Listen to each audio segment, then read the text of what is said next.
சிவாய நம. நெறைய பேர் நம்ம யோசிச்சிருப்போம். நம்ம எந்த தப்புமே பண்ணல. ஆனா நம்மள எல்லாரும் தப்பா பேசுறாங்களே! அப்படின்னு சொல்லிட்டு நெறைய வாட்டி உட்காந்து நம்ம மனவேதனை பட்டுருப்போம்.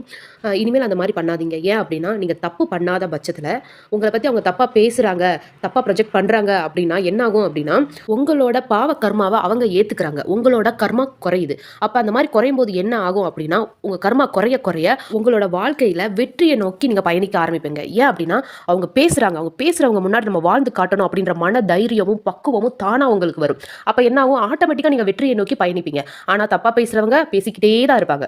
சரிங்களா? அவங்க எந்த சூழ்நிலையிலும் அவங்க வாழ்க்கைய அடுத்த படிநிலைக்கு எடுத்துட்டு போகவே முடியாது. பேசுறவங்க பேசிட்டே தான் இருப்பாங்க. அதெல்லாம் காதுல போட்டுக்காம உங்களோட வாழ்க்கையை நோக்கி நீங்க அடுத்தடுத்த படிநிலை போய்க்கிட்டே இருங்க. ஏன்னா தப்பா பேசணும்னு நெனச்சுட்டா கண்டிப்பா அவங்க தப்பா பேசி தான் ஆவாங்க. அத எடுத்து நம்ம மூளையில போட்டுக்கிட்டு நம்ம அழுதுகிட்டு உட்கார்ந்தோம் அப்படின்னா, அடுத்து நம்ம என்ன பண்ணணும் அப்படின்றத நம்மளால யோசிக்கவே முடியாது. அதனால அவங்க பேசுறதெல்லாம் தூக்கி போட்டுட்டு, நீங்க கடவுள் மேல பாரத்த போட்டுட்டு வெற்றியை நோக்கி பயணிங்க. எல்லாமே நல்லதாவே நடக்கும். சிவாய